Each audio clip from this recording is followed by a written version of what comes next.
ഇത് saints ടൗണിൻ്റെ Easter special എപ്പിസോഡാണ്. നോമ്പുകാലം നമ്മളെ ഓരോരുത്തരെ സംബന്ധിച്ചിടത്തോളം ഒരു തിരിച്ചുപോക്കിൻ്റെ സമയമാണ്. നോമ്പുകാലത്തിൻ്റെ യാത്രയ്ക്ക് അവസാനം നമ്മളെല്ലാവരും ഈശോയുടെ സ്നേഹത്തിലേക്ക് ഒരു പടി കൂടി അടുക്കുന്നു. പെസഹായും ദുഃഖവെള്ളിയും ഈശോയുടെ ഉത്ഥാന തിരുനാളിനോടനുബന്ധിച്ച ചില ചിന്തകൾ നമുക്കിന്ന് പങ്കുവയ്ക്കാം. മല കയറി ഒന്ന് ക്ഷീണിച്ചോ? മുകളിലേക്ക് കയറാം, വാ.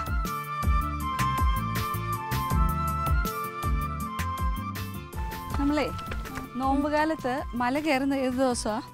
ദുഃഖവെള്ളിയുടെ അല്ലേ? അതായത് ഈശോയുടെ കുരിശിന്റെ വഴിയുടെ എത്ര സ്ഥലങ്ങളാ?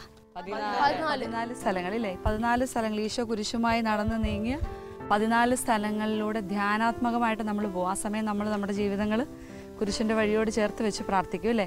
നമ്മൾ കണ്ടില്ലേ ഈ താഴേന്ന് കയറി വരുമ്പോൾ കുരിശിന്റെ വഴിയുടെ ഓരോ സ്ഥലങ്ങൾ വെച്ചിരിക്കുന്നത്. അടുത്തോ നല്ല എനർജറ്റിക് ആയിട്ട് തന്നെ നിൽക്കുക അല്ലേ? ഈശോ നമ്മുടെ കൂടെ ഉണ്ട് അല്ലേ? നമുക്ക് മുകളിലേക്ക് പോവാം.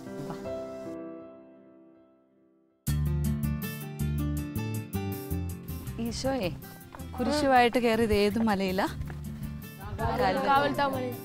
ഈശോ നമ്മുടെ പാപങ്ങൾക്ക് വേണ്ടിയാണ് അത്രയും ഭാരമേറിയ കുരിശ് ആ വലിയ മലയിലൂടെ ക്ലേശങ്ങൾ സഹിച്ച് ഈശോ വഹിച്ചുകൊണ്ട് പോയത്. ശരിക്കും ആ കുരിശും ആ മല കയറ്റവും മുഴുവൻ നമ്മുടെ രക്ഷയ്ക്ക് വേണ്ടിയായിരുന്നു അല്ലേ? ആ ഈശോ അങ്ങനെ പീഡാസഹനം ഏറ്റുവാങ്ങിയതിലൂടെയാണ് നമുക്ക് കുദാശകൾ കിട്ടിയത് അല്ലേ? നമുക്ക് പാപമോചനം കിട്ടുന്ന കുദാശ ഏതാ? കുമ്പസാരം. നമ്മൾ ആ ഈശോയെ വേദനിപ്പിക്കാതെ ഈശോയുടെ സ്നേഹത്തിൽ ജീവിക്കാനുള്ളതാണ് നമ്മളുടെ ഓരോരുത്തരുടെയും വിളി അല്ലേ?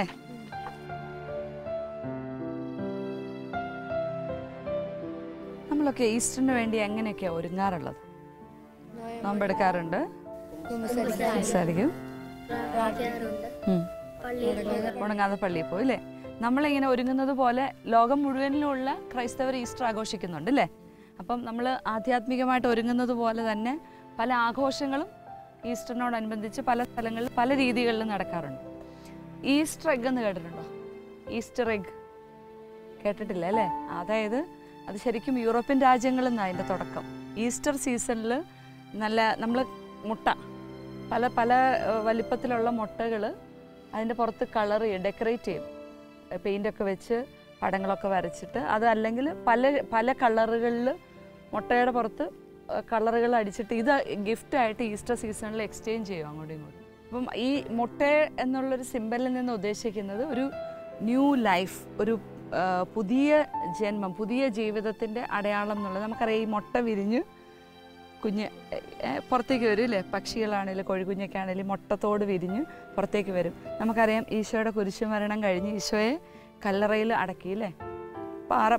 വലിയ പാറ വെച്ചല്ലായിരുന്നു ഈശോയുടെ കല്ലറയുടെ വാതിൽ അടച്ചിരുന്നത്.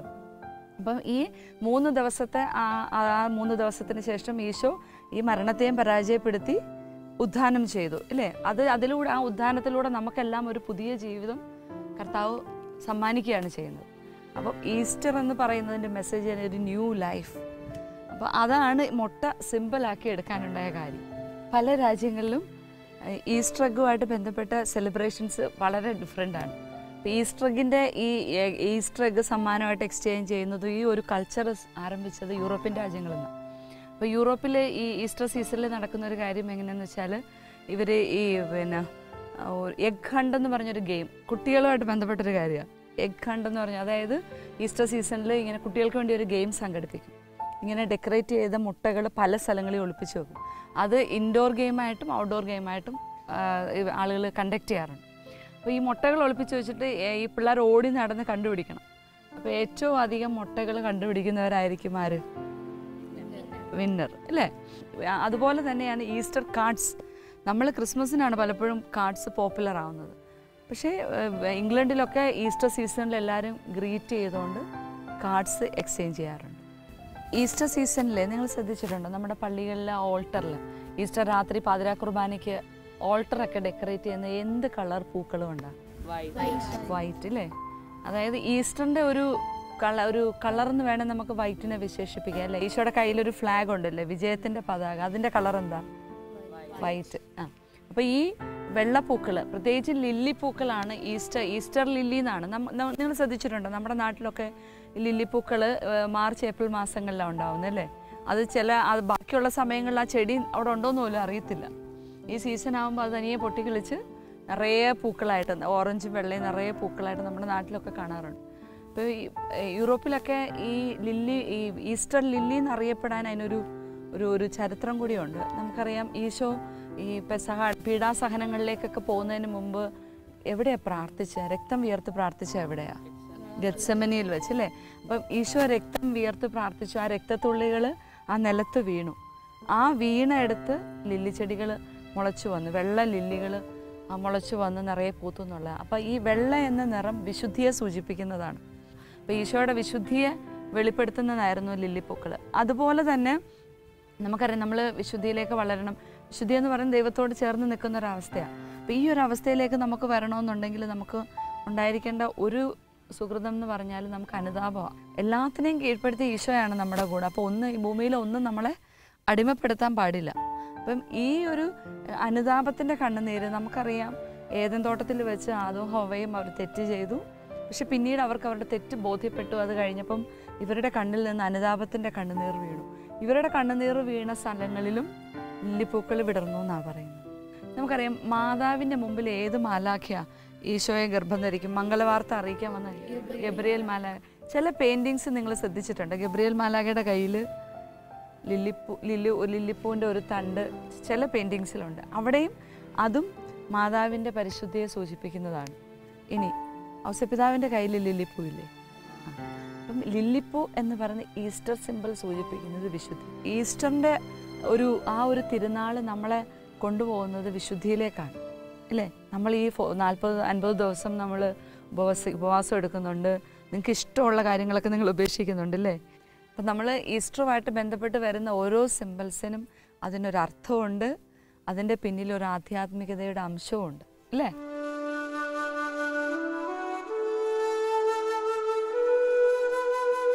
ഇങ്ങനെയുണ്ട് സ്ഥലം, നല്ല രസമുണ്ട്, അല്ലേ? കാറ്റൊക്കെ ഉണ്ട്. ഇപ്പം നമ്മൾ ശരിക്കും എന്താ പറയണേ, കാൽവരി മലയുടെ മുകളിൽ നിൽക്കുന്ന ഒരു പ്രതീതിയുണ്ട്, അല്ലേ? കുരിശുണ്ട്. ഈ ജർമ്മനിയിൽ പാഷൻ പ്ലേ എന്ന് പറഞ്ഞൊരു കാര്യമുണ്ട്. അതായത് 1634 അതിൻ്റെ തുടക്കം. ജർമ്മനിയിലുള്ള ഓബർ അമർഗാവ് എന്ന് പറഞ്ഞൊരു ഗ്രാമത്തിലെ ആളുകൾ നമ്മുടെ ബൈബിളിലെ കഥാപാത്രങ്ങളായിട്ട് മാറും. അതായത് ഈശോയുടെ പരസ്യജീവിതം മുതൽ ഉദ്ധാനം വരെയുള്ള ഭാഗങ്ങൾ ഒരു കൂറ്റൻ സ്റ്റേജിൽ ഇവർ അവതരിപ്പിക്കും. അത് ഏകദേശം 8-9 മണിക്കൂർ നീണ്ടു നിൽക്കുന്ന ഷോയാണ്. രാവിലെ ഒരു 9 മണിക്ക് ആരംഭിച്ചാൽ വൈകുന്നേരം അത് അവസാനിക്കത്തുള്ളൂ. അപ്പോൾ ഈ തുടക്കം 1634 ഈ ഓബർ അമർഗാവിലെ ജനങ്ങളെല്ലാവരും കൂടെ ചേർന്നിട്ടാണ്. അപ്പോൾ അവർ ഓരോരോ കഥാപാത്രങ്ങളാവും. അപ്പം നമുക്കറിയാം, ജീസസിൻ്റെ കഥാപാത്രമാകുന്ന ആൾ എന്തോരം ഒരുങ്ങണം, അല്ലേ? വെറുതെ ഡയലോഗ് പഠിച്ചാൽ പോരാ. ആ കഥാപാത്രം ഇത് വെറുതെ ഒരു പാഷൻ പ്ലേക്ക് അപ്പുറത്ത് ജനങ്ങളുടെ ഹൃദയങ്ങളെ തൊടുക, അവരുടെ മാനസാന്തരത്തിലേക്ക് നയിക്കുക എന്നൊരു ഉദ്ദേശം ഇവർക്കുണ്ട്. അപ്പോൾ ഇവരതുപോലെ പ്രാർത്ഥിച്ചും ഉപവസിച്ചും അത്രയും സ്പിരിച്വലി പ്രിപ്പയർ ചെയ്താണ് ഇവർ ഈ ഒരു പാഷൻ പ്ലേയിലേക്ക് പോകുന്നത്. അന്നേരം ഈ ഈശോയുടെ പരസ്യജീവിതം മുതൽ ഉദ്ധാനം വരെയുള്ള ഭാഗങ്ങൾ. അപ്പോൾ ഏകദേശം 1000-ലേറെ കഥാപാത്രങ്ങൾ അതിനകത്ത് പാർട്ടിസിപ്പേറ്റ് ചെയ്യുന്നുണ്ട്. 10 വർഷത്തിലൊരിക്കലാണ് ഈ പാഷൻ പ്ലേ നടക്കുന്നത്. 1634 തൊട്ട് ജർമ്മനി ആണ് ഇതിൻ്റെയൊക്കെ ഈ ഒരു പാഷൻ പ്ലേയുടെയൊക്കെ തുടക്കം. അതിൻ്റെ ചുവട് പിടിച്ച് പല സ്ഥലങ്ങളിലും പാഷൻ പ്ലേകൾ നോമ്പുകാലത്ത് നടക്കാറുണ്ട്. പിന്നൊന്നുള്ളത്, നമ്മൾ ഈസ്റ്ററിൻ്റെ രാത്രി കുർബാനയ്ക്ക് നമ്മൾ കയ്യിലൊക്കെ ഒരു കാര്യം പിടിക്കാറുണ്ട്. എന്താ അത്? ക്യാൻഡിൽ, ഈസ്റ്റർ ക്യാൻഡിൽ, അല്ലേ? അപ്പോൾ നമുക്കറിയാം, ഈസ്റ്ററിൻ്റെ കുർബാന തുടങ്ങുന്നത് പുറത്ത് ഇരുട്ടിൽ, അല്ലേ? നമ്മുടെ ജീവിതത്തിൻ്റെ ഇരുട്ടകറ്റാനായിട്ടാണ് ആര് വന്നത്? ഈശോ വന്നത്. ഈശോയുടെ ഉദ്ധാനം വലിയൊരു വെളിച്ചമാണ് നമ്മുടെ ജീവിതത്തിലേക്ക് നയിക്കുന്നത്. അതാണ് ഞാൻ ആൽഫയും ഒമേഗയും ആണെന്നൊക്കെ പറഞ്ഞിട്ട് ഈസ്റ്റർ ക്യാൻഡിൽ കത്തിക്കും, അല്ലേ? കത്തിച്ചിട്ട് നമ്മൾ ഈ കത്തിച്ച തിരിയുമായിട്ടാണ് നമ്മൾ പോകുന്നത്. അപ്പം നമ്മളൊരു തീരുമാനം എടുക്കുക. നമ്മൾ ഈസ്റ്റർ രാത്രി കുർബാനയ്ക്ക് നമ്മുടെ മാമോദിസ വ്രതമൊക്കെ പുതുക്കാറുണ്ട്, അല്ലേ? നമ്മുടെ വിശ്വാസം നമ്മൾ ഏറ്റുപറഞ്ഞ്. അപ്പം ഈസ്റ്റർ എപ്പോഴും നമുക്ക് നൽകുന്ന ഒരു ആഹ്വാനം എന്താ? ഒരു പുതിയ ജീവിതത്തിലേക്ക് തിരിച്ചു വരിക. അപ്പം നമ്മുടെ ജീവിതത്തിൽ എന്തെങ്കിലുമൊക്കെ മാറ്റാനുണ്ടെങ്കിൽ, തിരുത്താനുണ്ടെങ്കിൽ, ഉപേക്ഷിക്കാനുണ്ടെങ്കിൽ അതിനൊക്കെ ഉള്ളൊരു സമയമാണ്. ഈ പെസഹ വ്യാഴാഴ്ചയെ വൈകുന്നേരങ്ങളിൽ നമ്മുടെയൊക്കെ വീടുകളിൽ ഒരു കർമ്മം നടക്കാറുണ്ട്. എന്താ അത്? അപ്പൊ ഇപ്പൊ നമ്മള് ഒരു വീട്ടിൽ പോയി അപ്പം മുറിക്കാൻ പോവാം.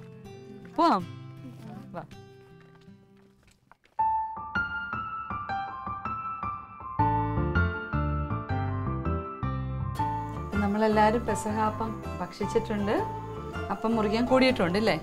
അപ്പം ഉണ്ടാക്കുന്നത് എങ്ങനെയാണെന്ന് അറിയത്തില്ലല്ലോ. അപ്പോൾ ഇപ്പം നമ്മൾ അപ്പം ഉണ്ടാക്കുന്നത് എങ്ങനെയാണെന്ന് കാണാൻ പോവാണ്. ഇതെന്തൊക്കെയാണെന്നൊന്ന് പരിചയപ്പെടുത്താവോ? ഇത് അരി പൊടിച്ചത്. അരിപ്പൊടി. ഇത് ഉഴുന്നാട്ടിയത്. ഉഴുന്ന്.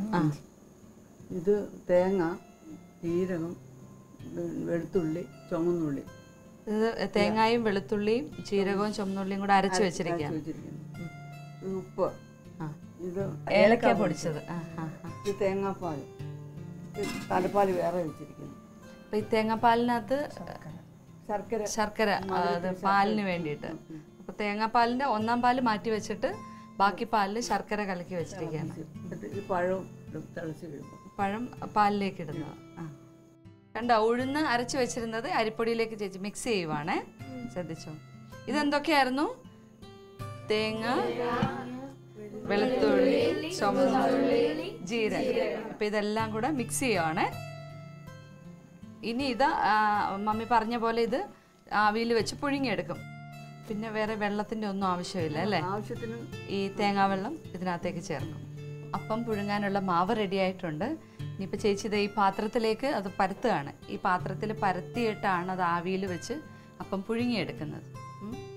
ഈ പരത്തിയ ഈ മാവ് അപ്പത്തിൻ്റെ പരത്തി കഴിഞ്ഞതിനകത്ത് നമ്മളൊരു കുരിശ് വയ്ക്കും അല്ലേ? ഓശാന ഞായറാഴ്ചത്തെ ഓല അല്ലേ? ആ കുരുത്തോലയിൽ ആ ഓല വെച്ചുണ്ടാക്കിയ കുരിശ് ഇതിൻ്റെ നടുവിൽ വെക്കും അല്ലേ? എന്നിട്ടാണ് അത് കണക്ക് തന്നെ പാല് കാച്ചുമ്പോൾ അതിലും ചെറിയ കുരിശ് ഉണ്ടാക്കിയിടും. കണ്ടോ, നടുക്ക് വെച്ച് കണ്ടോ കുരിശ്. ഇനി ഇത് ആവിയിൽ വെച്ച് പുഴുങ്ങും. സാധാരണ നമ്മുടെ വീടുകളിലൊക്കെ ഭക്ഷണമൊക്കെ നമുക്ക് വിളമ്പി തരുന്നത് ആരാ? അമ്മമാരാണ് അല്ലേ? അപ്പോൾ ഈ പെസഹ അപ്പം മുറിക്കുന്നതും വിളമ്പി കൊടുക്കുന്നതും കുടുംബനാഥനാണ്. അതാണ് ഇതിൻ്റെ ഒരു പ്രത്യേകത. പിന്നെ അതായത് ഈ കുടുംബങ്ങളിൽ ഈ അപ്പം മുറി വരുന്നതിൻ്റെ ഒരു ഉദ്ദേശം ഇതാണ്: കുടുംബങ്ങളിലെ ഐക്യവും സ്നേഹവും നിലനിർത്തുക. അപ്പോൾ പെസഹ ആയി കഴിയുമ്പം കുടുംബങ്ങളിൽ നിന്ന് മക്കളൊക്കെ വിവാഹം കഴിച്ച് ദൂരെ പോയാലും ആ ദിവസം എല്ലാവരും ഒരുമിച്ച് കൂടിയിട്ട് കുടുംബത്തിലെ അപ്പച്ചൻ അപ്പം മുറിക്കും. ഇവരെല്ലാവരും വളരെ സ്നേഹത്തോടെ സന്തോഷത്തോടെ അത് പങ്കുവയ്ക്കും. നമ്മൾ നമുക്കറിയാം പെസഹ എന്ന ദിവസം വന്ന് പരിശുദ്ധ കുർബാനയുടെ സ്ഥാപനം കൂടിയാണ് അല്ലേ? ഈശോ കുർബാന സ്ഥാപിച്ച ദിവസം കൂടിയാണ്. അപ്പോൾ കുർബാന നമ്മൾ പള്ളിയിൽ ഈശോയുടെ ശരീരവും രക്തവും നമ്മൾ വിശുദ്ധ കുർബാനയിലൂടെ സ്വീകരിക്കുന്നുണ്ട്. അപ്പോൾ ഇവിടെ അതിൻ്റെ ഒരു ചെറിയ പതിപ്പാണിത്, ഈ അപ്പവും പാലും. സാധാരണഗതിയിൽ പെസഹ അപ്പം മുറിച്ച് കഴിഞ്ഞാൽ അതിൻ്റെ ഒരു തരി പോലും നഷ്ടപ്പെടാതെ അത്രയും ഭവ്യതയോടെ ഭക്തിയോടെയാണ് നമ്മൾ സ്വീകരിക്കുന്നത്.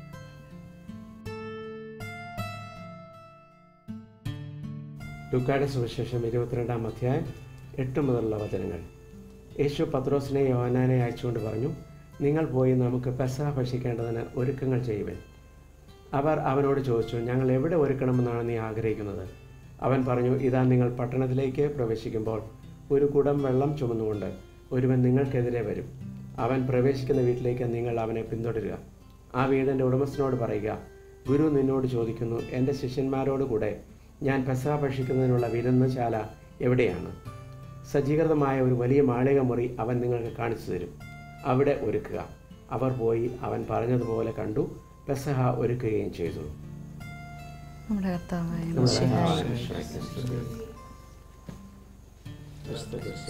അടയാളത്താലെ ഞങ്ങളുടെ ശത്രുവെന്ന് രക്ഷിക്കാൻ ഞങ്ങളുടെ പിതാവിന്റെയും പുത്രന്റെയും പരിശുദ്ധാത്മാവിന്റെയും നാമത്തിൽ ആമേൻ.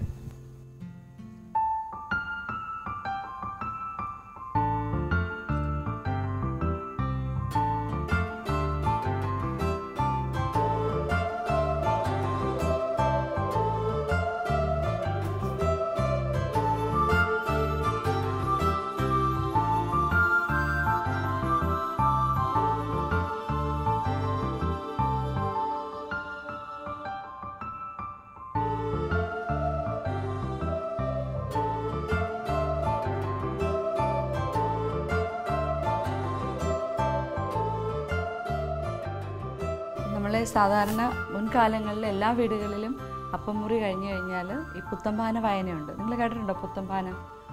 അതായത് ഈശോയുടെ പീഡാസഹനത്തിൻ്റെയും ഈ ദുഃഖവെള്ളി, പെസഹ, അങ്ങനെ ഓരോ ദിവസം വായിക്കേണ്ട വായന. അതായത് വലിയ ആഴ്ച, നമ്മൾ ഓശാന തുടങ്ങി പിന്നീട് ഈസ്റ്റർ വരെയുള്ള ആ ഒരാഴ്ച വലിയ ആഴ്ച എന്നാണ് പറയുന്നത് അല്ലേ?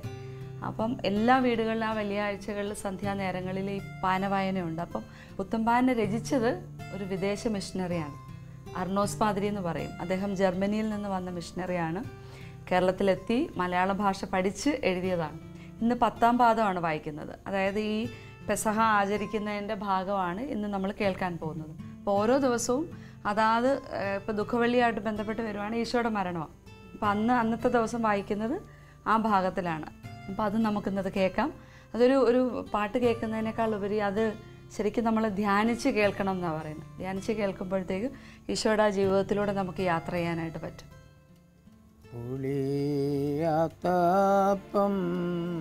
തിന്നേണ്ടും മുൻപിലേ നാളിൽ ശിഷ്യരോ ഒത്തു ചോദിച്ചത് ഇപ്പസകാടെ ഭക്ഷണമേ വീടേ ഉപ്പു കൂട്ടേണ എന്നാരുളിടുക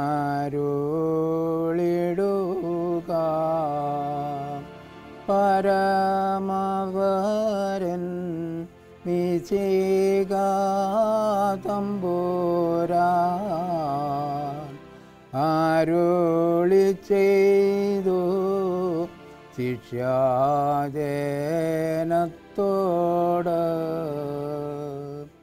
പുരത്തിൽ നിങ്ങൾ ചെല്ലുമ്പോൾ നീർക്കോടം ഒരുത്തൻ കൊണ്ടു പോകുമാവനോടെ സ്ഥലത്തിൽ നിങ്ങൾ കൂടാവേ ചൊല്ലുവിൻ ശാല കാട്ടുമാ വീട്ടിലെ നായകൻ അതിൽ പെസകാവിരുന്നു കൂട്ടുവിൻ ഇതു കൽപ്പന ഓലെ ചെയ്താരവ.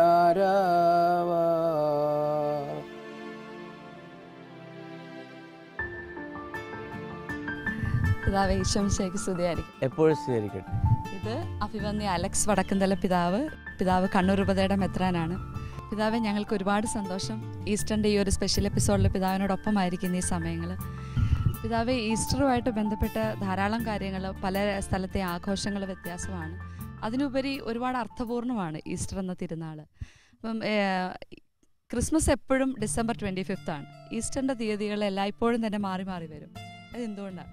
ഈസ്റ്റർ നമ്മളുടെ വിശ്വാസ ജീവിതത്തിൻ്റെ ഏറ്റവും അടിസ്ഥാന ഘടകമാണ്. കാരണം അതിൽ നിന്നാണ്, കർത്താവിൻ്റെ ഉത്ഥാനത്തിൽ നിന്നാണ് നമ്മുടെ വിശ്വാസ ജീവിതം മുന്നോട്ട് പോകുന്നത്.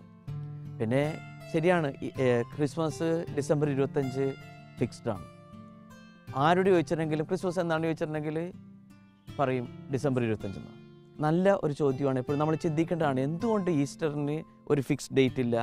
അങ്ങനെയാണെങ്കിൽ പോപ്പിന് വേണേൽ പറഞ്ഞാൽ മതിയല്ല, എല്ലാ വർഷവും ഇനി തൊട്ട് ഇല്ല. ഇതൊരു വലിയൊരു പാരമ്പര്യമാണ്. ഈസ്റ്റർ വരുന്നത് എപ്പോഴും വെർണൽ എക്വിനോക്സ് നേടണ്ട. നിങ്ങൾ സയൻസിൻ്റെ ക്ലാസ്സിലൊക്കെ ഓർക്കണ്ട. വെർണൽ എക്വിനോക്സ് എന്ന് പറഞ്ഞിട്ടുണ്ടെങ്കിൽ വർഷത്തിൽ 2 ദിവസം 12 മണിക്കൂർ പകലും 12 മണിക്കൂർ രാത്രിയുമായിട്ടുള്ള ദിവസം. അതിനാണ് വെർണൽ എക്വിനോക്സ് എന്ന് പറഞ്ഞത്. അപ്പോൾ ഒന്ന് ഈ മാർച്ച് മാസത്തിലാണ്. മാർച്ച് മാസം സാധാരണ 21-ാം തീയതി. ഈ വെർണൽ എക്വിനോക്സ് ഈ 12 മണിക്കൂർ രാത്രിയും 12 മണിക്കൂർ പകലുമുള്ള ആ ദിവസം കഴിഞ്ഞു വരുന്ന പൂർണ്ണചന്ദ്രൻ, അപ്പോൾ ഈ ചന്ദ്രൻ ഫുൾ മൂൺ ഉള്ള ദിവസം, അതിന് കഴിഞ്ഞു വരുന്ന ഒരു ഞായറാഴ്ചയാണ് എപ്പോഴും ഈസ്റ്റർ വരുന്നത്. ഇത് നമ്മൾ ചരിത്രം നോക്കിയിട്ടുണ്ടെങ്കിൽ കൗൺസിൽ ഓഫ് നിസയ എന്ന് കേട്ടിട്ടുണ്ടോ? അതായത് പല കത്തോലിക്ക സഭയുടെ പ്രധാനപ്പെട്ട കാര്യങ്ങളെല്ലാം തീരുമാനിക്കുന്നത് ഇങ്ങനെ കൗൺസിലുകൾ കൂടിയാണ്. ഏറ്റവും അവസാനം നടന്ന ഒരു ചരിത്രപ്രസിദ്ധമായ കൗൺസിലുണ്ട്. ഏതാണ്? Second വാറ്റിക്കൻ council. ഇതുപോലെ കൗൺസിൽ നിസയ എന്ന് പറയുന്ന സ്ഥലത്ത് കൂടിയ 325 AD കൂടിയ ഈ നിസയൻ കൗൺസിൽ വെച്ചാണ് ഇങ്ങനെ ഒരു തീരുമാനം വന്നത്. ഈ ഈസ്റ്റർ എന്നുള്ള തിരുനാൾ തന്നെ വരുന്നത് ഈ ട്രഡീഷണൽ ആയിട്ടുള്ള ഈ രണ്ട് തിരുനാളുകളിൽ ഈ യഹൂദ പാരമ്പര്യങ്ങളിലൊക്കെ ഉണ്ടായിരുന്നു. ഒന്ന് പാസ്ക തിരുനാൾ. അപ്പോൾ ചില ഭാഷയിലൊക്കെ ഈസ്റ്റർ എന്ന് പറയുന്നത് പാസ്ക്വ തിരുനാൾ എന്നാണ്. നമ്മളുടെ നാട്ടിൽ ചിലപ്പോൾ പറയാറുണ്ട് പാസ്ക തിരുനാൾ, ഈ പാസ്ക അപ്പം എന്നൊക്കെ പറയുന്ന പോലെ ആ പാസ്ക തിരുനാൾ. അതുപോലെ തന്നെ ഈസ്റ്റർ എന്നുള്ള വാക്കിൻ്റെ ഒറിജിൻ വസന്തത്തിൻ്റെയൊക്കെ രാജ്ഞിയായിരുന്ന ഈ എസെദ്ര എന്ന് പറഞ്ഞ ഒരു ദേവതയുണ്ട്. ഈ ദേവതയുടെ ആ തിരുനാൾ പരമ്പരാഗതമായിട്ട് ജനങ്ങൾ ഈ പാലിച്ചിരുന്നു. ഈ ഗ്രീക്ക് ജനങ്ങളൊക്കെ ഒരു ഗ്രീക്ക് ദേവതയാണ്. അത് കൂടുതൽ ഈ വസന്തത്തിൻ്റെ, കാരണം പ്രകൃതിയിൽ തന്നെ ഒരു മാറ്റം വരികയാണ് ഈ കാലഘട്ടമാകുമ്പോൾ. അപ്പോൾ ഈ എസെദ്ര എന്നുള്ള ആ വാക്കിൽ നിന്നാണ്. ഒക്കെ ഞാൻ അതിൻ്റെ ചില വകഭേദമാണ് എസ്റ്റേൺ, അല്ലെങ്കിൽ ജർമ്മനിൽ വെസ്റ്റേൺ എന്ന് പറയുന്നത്. അപ്പോൾ ഇങ്ങനെയുള്ള ആ വാക്കിൽ നിന്ന് വരുന്നതാണ് ഈസ്റ്റർ എന്നുള്ള പദം. ഈസ്റ്റർ എന്നുള്ളതിൻ്റെ വാക്കിൻ്റെ അർത്ഥം പുതിയ ജീവിതം, പുതിയ തുടർച്ച, അല്ലെങ്കിൽ ഒരു ഉത്ഥാനം. അത് യേശുവിൻ്റെ ആ ഉത്ഥാനത്തിൻ്റെ പ്രതിഫലനം നമ്മുടെയും വ്യക്തിപരമായ ജീവിതത്തിലേക്ക് കടന്നു വന്നിട്ട് ഒരു പുതിയ ജീവിതം കടന്നു വരുന്നതിനെ പറ്റിയാണ് ആ വാക്ക് തന്നെ നമ്മെ ഓർപ്പിക്കുന്നത്. പിതാവ്, ഈസ്റ്ററിൻ്റെ ഒരുപാട് അനുഭവങ്ങൾ പിതാവിനുണ്ട്. എങ്കിലും മനസ്സിൽ തങ്ങി നിൽക്കുന്ന ഒരു ഈസ്റ്റർ ഓർമ്മ കുട്ടികളോടൊന്ന് പങ്കുവയ്ക്കും. ഞാനും നിങ്ങളുടെ പ്രായത്തിൽ എൻ്റെ ഇടവ പള്ളിയിൽ ഒരു ഓൾട്ടർ ബോയ് ആയിരുന്നു, അൾത്താര ശുശ്രൂഷയായിട്ട്. ഞാൻ എപ്പോഴും ഓർക്കുന്നത് ഒരു അനുഭവമാണ്. ഞങ്ങൾക്കൊരു പ്രായമുള്ള അച്ഛനുണ്ടായിരുന്നു, ഒരു മോൺസിഞ്ഞോർ ജോർജ് കൊമരോത്ത്. ആ അച്ഛൻ്റെ കാലത്ത് ഈ എല്ലാ വർഷവും ഈ അവിടുത്തെ പ്രത്യേകിച്ച് യൂത്ത് KCOയുംകാരാണ് ഈ കർത്താവിൻ്റെ ഉത്ഥാനത്തിൻ്റെ എല്ലാം അറേഞ്ച് ചെയ്യുന്നത്. അപ്പോൾ വലിയൊരു പാറക്കെട്ടൊക്കെ ഉണ്ടാക്കി കുറേ മരക്കൊമ്പൊക്കെ വെച്ച്, എന്നിട്ട് ഈ വലിയ ഈ ഇതിൽ നിന്ന് ഗുഹയിൽ നിന്നാണ് കർത്താവ് പെട്ടെന്ന് അവർ ഓട്ടോമാറ്റിക്കായിട്ട് ഈ വലിയൊരു പാറ പോലത്തെ ഈ അതിൻ്റെ കവാടം അതിങ്ങനെ മാറും. ഒക്കെ ഞാൻ അവിടെ നിന്ന് കർത്താവ് ഇങ്ങനെ ഉത്ഥാനം ചെയ്തു വരും. അപ്പോൾ പടക്കം പൊട്ടിക്കും, മത്താപ്പ് കത്തിക്കും, കമ്പിത്തിരിയും ഇതൊക്കെ ഉണ്ടാവും. അങ്ങനെ പിന്നെ ആ സമയത്താണ് ഇപ്പം പതുക്കെ ഉറക്കം തൂങ്ങിക്കുന്ന ആളും ചാടി എണീക്കണത്, കാരണം ഈ പടക്കം പൊട്ടിക്കുകയൊക്കെ ചെയ്യും. പിന്നെ ബാക്ക്ഗ്രൗണ്ടൊക്കെ മ്യൂസിക്കൊക്കെ കൊടുത്തു. അങ്ങനെ ഈ മത്താപ്പ് കത്തിച്ച് വന്നപ്പോൾ ആ പാറക്കെട്ടിന് അങ്ങോട്ട് തീ പിടിച്ചു ഈ ഞങ്ങളുടെ ഇടവപ്പള്ളിയിൽ. ഞാൻ തൊട്ടപ്പുറത്ത് ആൾക്കാരെ ശുശ്രൂഷയായിട്ട് നിൽക്കുന്നുണ്ട്, ഇങ്ങനെ നോക്കി ഇത് നോക്കിക്കൊണ്ട്. അങ്ങനെ ഏറ്റവും സന്തോഷത്തിൻ്റെ ഒരവസരം പെട്ടെന്നൊരു എല്ലാവർക്കും ഒരു ഷോക്കായിട്ട് മാറി. പക്ഷേ അച്ഛൻ ഉടനെ തന്നെ അച്ഛൻ്റെ വർഷങ്ങളുടെ അനുഭവങ്ങളുടെ വെളിച്ചത്തിലായിരിക്കും അച്ഛൻ പറഞ്ഞു, അത് സാരമില്ല, ഇതൊക്കെ ഒരു സംഭവിക്കാവുന്നതാണ് അപകടങ്ങൾ, പക്ഷേ നമ്മളുടെ പ്രധാനപ്പെട്ട ഇത് യേശുവിൻ്റെ ഉത്ഥാനമാണ്. അപ്പോൾ അഥവാ ഈ ഈസ്റ്ററിൻ്റെ സമയത്തൊക്കെ എന്തെങ്കിലും ബുദ്ധിമുട്ടും പ്രയാസമൊക്കെ വരും, പക്ഷേ എന്നാൽ പോലും യേശുവിൻ്റെ ഉത്ഥാനം കൊണ്ടുവരുന്നുണ്ടത് നമ്മളുടെ ഉള്ളിലുള്ള സമാധാനം, ശാന്തി. അതാണ് ഞാൻ ഓർക്കുന്ന ഒരു ഈസ്റ്റർ. ഞാൻ 3 വർഷത്തോളം ജാർഖണ്ഡിൽ റാഞ്ചിയിലായിരുന്നു. അപ്പോൾ ഞാൻ അതിലൊരു വർഷം, ആദ്യത്തെ വർഷം തന്നെ അവിടെ ഈ റാഞ്ചിയുടെ ആർച്ച് ബിഷപ്പായിട്ടുള്ള കാർഡിനൽ ടോപ്പോയായിരുന്നു. അപ്പോൾ ഞാൻ അദ്ദേഹത്തിൻ്റെ കൂടെയൊക്കെ ഈ അവിടുത്തെ ആ ഈസ്റ്റർ ആഘോഷം ആദിവാസികളുടെ എല്ലാ ഡാൻസിനും ഇങ്ങനെ ചെണ്ട കൊട്ടി ഈ പാടുന്നതാണ്. അവരുടെ സംസ്കാരത്തിൻ്റെ ഒരു ഭാഗമാണ്, ജീവിതത്തിൻ്റെ ഭാഗമാണ്. നോയമ്പ് കാലം തുടങ്ങിയാൽ, പ്രത്യേകിച്ച് ഈ ആഷ് വെനസ്ഡേ തുടങ്ങിയിട്ടുണ്ടെങ്കിൽ ഈ ഞായറാഴ്ച ഉത്ഥാനത്തിൻ്റെ ആ ഞായർ വരെയും അവർ ചെണ്ട ഒന്നും കൊട്ടൂല. ഒരുതരം ഈ ദുഃഖത്തിൻ്റെ അല്ലെങ്കിൽ അനുരഞ്ജനത്തിൻ്റെയൊക്കെ അനുതാപത്തിൻ്റെ ഓർമ്മപ്പെടുത്തലുമുണ്ട്. ജീവിതത്തിലുള്ള ഒരു സാക്രിഫൈസ്. നമ്മൾ കുറേ കാര്യങ്ങളിൽ നമ്മളുടെ ആഘോഷങ്ങളൊക്കെ ചുരുക്കി ഈ എല്ലാം ജീവിതത്തെപ്പറ്റി ചിന്തിക്കുവാൻ, വിചിന്തനം ചെയ്യാൻ, വീണ്ടും കർത്താവിലേക്ക് തിരിച്ചു വരാനുള്ളത്. ക്രിസ്തുവിൻ്റെ ഉത്ഥാനത്തോടുകൂടി ഭയങ്കര ഒരു ഈ ആഹ്ലാദമാണ്, സന്തോഷമാണ്. അപ്പോൾ അവരന്ന് എന്തേ ചെയ്തേ, ഈ വീട്ടിലുള്ള എല്ലാവരും അവിടെ പള്ളിയിൽ വന്നു കഴിഞ്ഞിട്ടും അത്രയും നാൾ കൊട്ടാതിരുന്ന ആ ചെണ്ടയെടുത്ത് എല്ലാവരും കൊട്ടി പാടി സന്തോഷിച്ച് ആഹ്ലാദിച്ചുള്ള ആ ആവേശത്തിമിർപ്പ്, അതാണ് ഞാൻ എപ്പോഴും ഓർക്കുന്നത്. പെട്ടെന്നുള്ള ഒരു മാറ്റം, യേശുവിൻ്റെ ഉത്ഥാനം കൊണ്ട് നമ്മളുടെ ജീവിതത്തിലേക്ക് കൊണ്ടുവരുന്ന സന്തോഷം, സൗഭാഗ്യം, ആ ഒരു സംതൃപ്തി, ഇതാണ് ഓർക്കണം. അപ്പോൾ നമ്മളുടെയും ജീവിതത്തിൽ പ്രത്യേകിച്ച് ഈസ്റ്റർ ആഘോഷിക്കുമ്പോൾ ഈ ഒരു സന്തോഷം നമുക്ക് തിരിച്ചു വരണം. ഈ അനുതാപത്തിൻ്റെ കാലഘട്ടം നമുക്ക് വളരെ പ്രധാനപ്പെട്ടാണ്. അതിലൂടെ നമ്മൾ കർത്താവിലേക്ക് തിരിച്ചു വന്നു. ആ തിരിച്ചു വരുന്ന നമുക്ക് ഇനി ആഹ്ലാദിക്കണം. ഒന്ന്, എന്ത് പ്രശ്നങ്ങൾ വന്നിട്ടുണ്ടെങ്കിലും അവിടെയും നമ്മൾ സന്തോഷത്തോടുകൂടി, കാരണം ക്രിസ്തു നമ്മുടെ കൂടെ ഉണ്ടെങ്കിൽ ആ പ്രശ്നങ്ങൾക്കെല്ലാം പരിഹാരമാണ്. Cross is A problem but crucified Christ is the answer. ആ വിജയിച്ചു വരുന്ന, ഉദ്ധാനം ചെയ്തു വരുന്ന ക്രിസ്തു നമ്മുടെ ജീവിതത്തിൽ വരുമ്പോൾ എല്ലാ അപകടങ്ങളും മാറ്റി നമുക്ക് സന്തോഷം വരും. പിതാവ് പറഞ്ഞതുപോലെ cross is A problem but Christ is the answer and solution. പിതാവ്, ഈസ്റ്ററിന് ഒരുപാട് ത്യാഗം എടുത്തു, 50 ദിവസത്തോളം നീണ്ടു നിൽക്കുന്ന ഒരുക്കമുണ്ട്. കുട്ടികളായ ഇവർ ഈസ്റ്റർ എന്ന തിരുനാളിലേക്ക് എങ്ങനെയാണ് ഒരുങ്ങേണ്ടത്? ഞാൻ പറഞ്ഞ ആ വാക്യം എൻ്റെ സ്വന്തമല്ല, ആർച്ച് ബിഷപ്പ് ഫുൾട്ടൻ ജേഷിൻ്റെ വാക്കാണ്. Cross is A problem but crucified Christ is answer. തീർച്ചയായിട്ടും നമ്മുടെയും ജീവിതത്തിൽ ഈ ക്രിസ്തുവിൻ്റെ ഉത്ഥാനത്തിൻ്റെ സന്തോഷം വേണമെങ്കിൽ മനസ്സിലൊരുങ്ങണം, ഹൃദയത്തിലൊരുങ്ങണം, ജീവിതത്തിൽ മാറ്റം വരുത്തണം. എങ്ങനെയാണ് നമ്മൾ ക്രൈസ്തവരായ വ്യക്തികൾ അങ്ങനെ മാറ്റം വരുത്തുന്നത്? കുമ്പസാരിക്കണം. അങ്ങനെയാണ് നമ്മൾ തിരിച്ച് ദൈവമായിട്ട് ഈ അടുത്ത് പെരുമാറുന്നത്. അപ്പോൾ വീണ്ടും ദൈവത്തിലേക്ക് അടുത്ത് വരാൻ, അപ്പോൾ ജീവിതത്തിലെ എല്ലാ പോരായ്മകളും ബലഹീനതകളും പാപങ്ങളും ഒക്കെ മാറ്റിക്കൊണ്ട് അത് യേശുവിൻ്റെ പ്രതിനിധിയായ ആ പുരോഹിതൻ്റെ അടുത്ത് പോയി ഏറ്റുചൊല്ലിക്കൊണ്ട് നമ്മുടെ ജീവിതത്തിന് മാറ്റം വരും. അങ്ങനെ ഒരുങ്ങിക്കഴിയുമ്പോൾ കർത്താവ് ആ ഉദ്ധാനത്തിൻ്റെ അനുഭവം നമ്മുടെയും ജീവിതത്തിലേക്ക് കടന്നു വരും.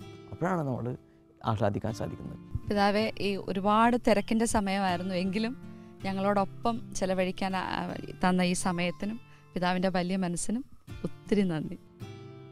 സന്തോഷം. എനിക്കും പ്രത്യേകിച്ച് ഇങ്ങനെ കുട്ടികളോടുകൂടി ആയിരിക്കുമ്പോൾ കൂടുതൽ സന്തോഷം.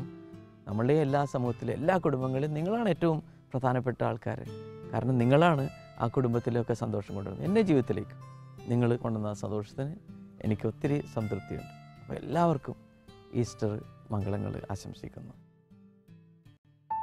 അത്തിവൃക്ഷം പൂക്കുന്നില്ലെങ്കിലും മുന്തിരിയിൽ ഫലങ്ങളില്ലാതായാലും ആലയിൽ ആട്ടിൻപറ്റ മറ്റുപോയാലും ഞാൻ എൻ്റെ കർത്താവിൽ ആനന്ദിക്കും. ഉത്ഥിതനായ ഈശോ നമുക്ക് നൽകുന്ന സമ്മാനം ഈ ആനന്ദമാണ്. ഏവർക്കും നല്ലൊരു ഈസ്റ്റർ ഞങ്ങൾ ആശംസിക്കുന്നു. നന്ദി. Happy Easter.